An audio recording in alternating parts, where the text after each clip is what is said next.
সোহানের মা সেদিন আর্তনাদ করে বলেছিল, আমার ছেলেকে মারবা, মারো ভালো কথা, কিন্তু চোখ উপড়ায় ফেলছো কেন? ঝিনাইদহ জেলার 4 আসনের এমপি আনোয়ারুল ইসলাম আজিম আনার, এই লোকটাকে ভারতে হত্যা করা হয়েছে, এমনকি কেটে টুকরো টুকরো করা হয়েছে। এক মিডিয়া প্রকাশ করেছে তার দেহকে 80 টুকরো করা হয়েছে। একটা মিডিয়া প্রকাশ করেছে তার গোশতকে 4 কেজি উদ্ধার করা হয়েছে। এই যে হত্যাকাণ্ড চালিয়েছে, আমরা ব্যর্থহীন কণ্ঠে বলতে চাই, যদি সে কোনো অপরাধ করে থাকে তার বিচার করবে রাষ্ট্র, কিন্তু কোনো মানুষ অন্যায়ভাবে তার উপর বিচার করতে পারে না, তাকে হত্যা করতে পারে না। এমন নির্মম হত্যাকাণ্ড সারা পৃথিবীবাসীকে অবাক করে দিয়েছে। যারা এই কাজ করেছে নিঃসন্দেহে তারা অপরাধী। যারা এই কাজ করেছে তারা অপরাধী না, তারা অপরাধী। অবশ্যই সুষ্ঠু তদন্ত করে তাদেরকে আইনের আওতায় এনে তার সুষ্ঠু বিচার করতে হবে। চিল্লা বলেন ঠিক কিনা? কারণ সে একজন মানুষ, তাকে কেউ না কেউ হত্যা করতে পারে না। অপরাধ করছে, রাষ্ট্র তাকে বিচার করবে, তার বিচার ফায়সালা করবে। তবে এই হত্যাকাণ্ডকে কেন্দ্র করে একটা পুরাতন ঘটনা মাথাচাড়া দিয়ে উঠেছে ফেসবুকে। ঘটনাটা কি?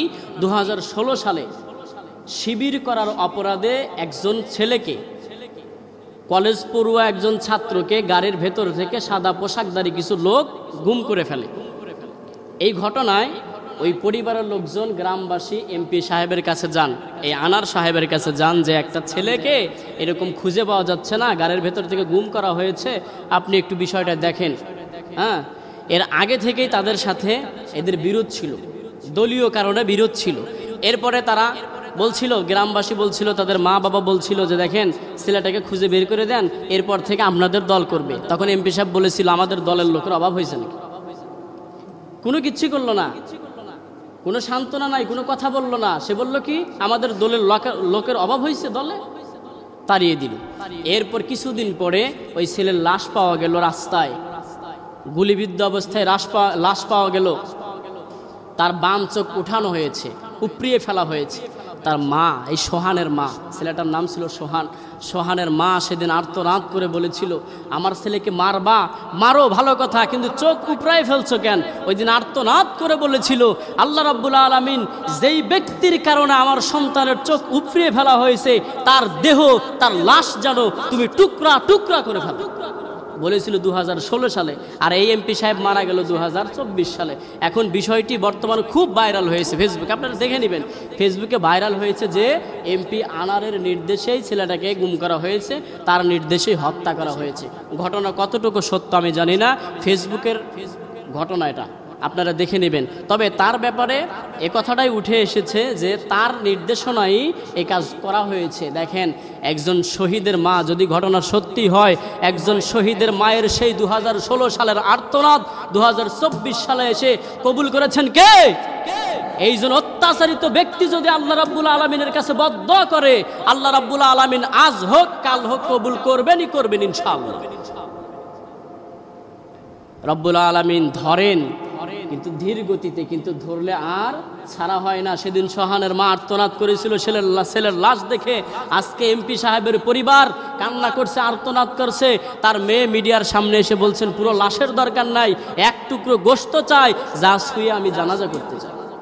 টুকরো টুকরো হয়ে গেছে। সত্যি যদি ওই ঘটনা ঘটে থাকে, তাহলে ওই ঘটনার প্রতিশোধ স্বরূপ রব্বুল আলামিন বদলা নিয়েছে। কি করে? এটা আমি বানালাম না, আল্লাহ রাব্বুল আলামিন বলছেন যে যেদিন আমি পাকড়াও করব, মানুষদেরকে ধরবো, ওই দিন আমি অবশ্যই প্রতিশোধ নেব। সুতরাং জুলুম করা যাবে না, মানুষের প্রতি জুলুম করা যাবে না, মানুষের প্রতি অন্যায় করা যাবে না, মানুষকে অপমান করা যাবে না, মানুষকে অপদস্থ করা যাবে না, কোনোভাবে তাকে হেয় প্রতিপন্ন করা যাবে না। আপনি কি করতে পারবেন? কিছুই করতে পারবেন না। আপনি একজনকে অন্যায়ভাবে কারো সম্পদ আত্মসাৎ করে, অন্যায়ভাবে গালিগালাজ করে আপনি তার কিছুই করতে পারবেন না। কেমন করে? পৃথিবীতে জুলুম নির্যাতন করে, ভালো করে শোনেন, পৃথিবীতে জুলুম নির্যাতন করে কোনো মুমিনকে তার ঈমান থেকে এক চুল আপনি সরাতে পারবেন না। চিল্লা বলেন ঠিক কিনা? যুগে যুগে অনেক মুমিন মুসলমানকে নির্যাতন করা হয়েছে, তারা ইসলাম থেকে, তারা ঈমান থেকে এক চুল সরে দাঁড়ায় নাই। যদি তারা সরে দাঁড়াতো, আজকে আমি আর আপনি যে মুসলমানের দাবি করি, যে ঈমানের দাবি করি, ওইটা আমাদের পর্যন্ত আসতো না। আসতো? সাহাবায়ে কেরাম রাদিয়াল্লাহু তাআলা আনহুমা যদি বাতিল শক্তির বিরুদ্ধে মাথা পেতে না দিতেন, রক্ত না দিতেন, ইসলাম কখনোই আজ অবধি কায়েম থাকতো। কথা বলেন না কেন থাকতো?